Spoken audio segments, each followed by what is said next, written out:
Allah itu ingin dikenal. Renunganku hari ini. Bismillahirrahmanirrahim. Assalamualaikum warahmatullahi wabarakatuh. Dari Umar R.A. berkata beliau, ketika seorang duduk di hadapan baginda Rasulullah Shallallahu Alaihi Wasallam, tiba-tiba muncullah seorang lelaki yang berpakaian putih dan rambutnya sangat hitam. Tidak nampak padanya bekas-bekas dari perjalanan jauh, dan tidak ada seorang pun yang mengenalinya. Sehingga ia duduk di hadapan baginda Rasulullah dengan lututnya bersentuhan dengan lutut baginda, dan meletakkan kedua telapak tangannya pada kedua paha baginda Nabi, lalu berkata, "Maka beritahukan kepadaku tentang ihsan." Nabi Shallallahu Alaihi Wasallam menjawab, "Ihsan ialah bahwasanya engkau memperhambakan diri kepada Allah, seakan-akan engkau melihatnya, meskipun engkau tidak melihatnya, maka sesungguhnya Dia melihat engkau." Tauhid kepada Allah Subhanahu wa Ta'ala itu hendaklah sampai kepada tahap ihsan, yaitu tahap membersihkan pikiran kita daripada selain Allah Subhanahu wa Ta'ala untuk sampai kepada tahap ihsan. Kita dikehendaki terlebih dahulu melalui proses mengenal Allah Subhanahu wa Ta'ala. Selagi Allah Subhanahu wa Ta'ala belum dapat dikenal, maka kita tidak sekali-kali akan dapat mentauhidkan Allah Subhanahu wa Ta'ala. Tauhid itu adalah satukan atau cantumkan sekalian wajah makhluk ke dalam wajah Allah Subhanahu wa Ta'ala, supaya ianya menjadi satu wajah atau wadah yang ada, yang wujud, dan yang maujud. Itu adalah sifat dan wajah Allah Subhanahu wa Ta'ala belaka. Segala-galanya hanyalah Allah Subhanahu wa Ta'ala. Segala nama-nama yang terpanggil di alam ini, semuanya telah menjadi satu di dalam nama Allah Subhanahu wa Ta'ala. Segala sifat-sifat yang terdohir di alam ini, semuanya telah menjadi satu di dalam sifat Allah Subhanahu wa Ta'ala. Segala perbuatan dan perangai yang berlaku di alam ini, semuanya telah menjadi satu di dalam perbuatan Allah Subhanahu wa Ta'ala.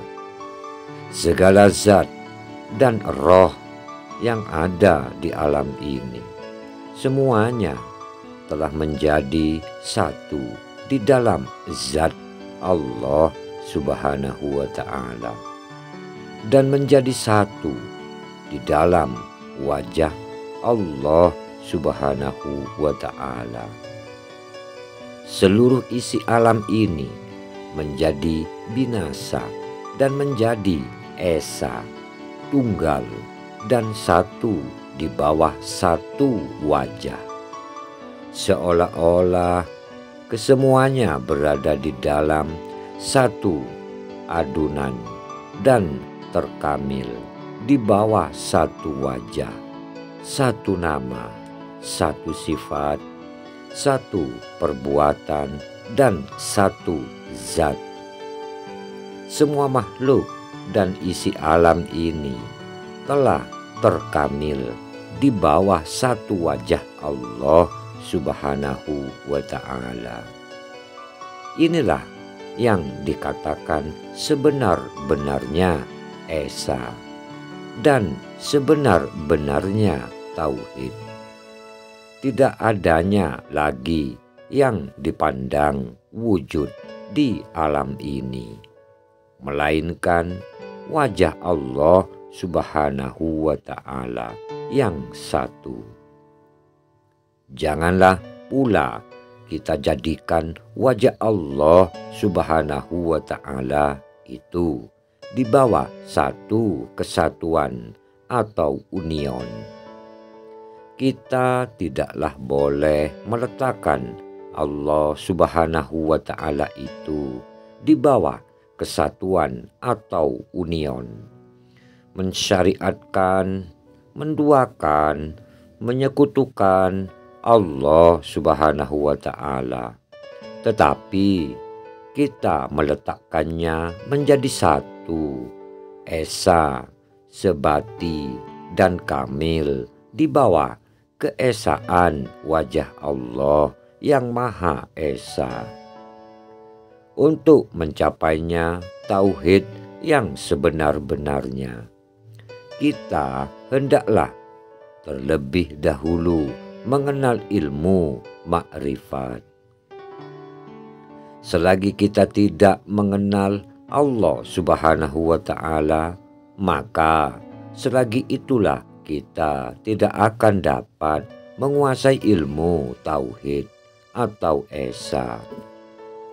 Setelah sebenar-benarnya mengenal Allah Subhanahu wa ta'ala dengan nyata, maka barulah menjadikan akal dan hati kita bertauhid kepada Allah Subhanahu wa ta'ala dengan sebenar-benarnya tauhid yang hak, atau mengesakan Allah daripada sembarang sifat. Setelah kita dapat menyatakan Allah Subhanahu wa ta'ala dengan jelas, maka sekalian makhluknya ini akan menjadi binasa dan pikiran akan menjadi hilang daripada pandangan hati. Yang ada pada ingatan dan pada pandangan hati kita di ketika itu hanyalah Allah, Allah, Allah. La haula wa la quwwata illa billah. Ingat, setiap kata mengandung makna. Semoga Allah Subhanahu wa ta'ala selalu memberikan Anda dan keluarga semuanya kesehatan, kebahagiaan, keluarga yang sakinah, mawaddah, warahmah, kemudahan dalam segala urusan, rezeki yang banyak dan barokah, ilmu yang bermanfaat, sukses dunia akhirat, selalu dalam lindungan Allah Subhanahu wa ta'ala dimanapun kalian semua berada. Amin ya Rabbal Alamin. Wahai para saudaraku jamaah al-barokah, sejatine wong kang urip mulia, satu, bekerja tanpa disuruh. 2. Disiplin tanpa diawasi. 3. Tanggung jawab tanpa diminta. Semoga kita semua senantiasa dikaruniai ilmu yang bermanfaat dan dimudahkan untuk beramal soleh, karena hanya Allah lah yang memberi taufik dan hidayahnya. Amin. Salam untuk tim relawan pejuang support saling sambung doa bersama Jalur Langit Saklawase.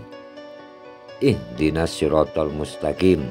Wassalamualaikum warahmatullahi wabarakatuh. Sampai jumpa lagi.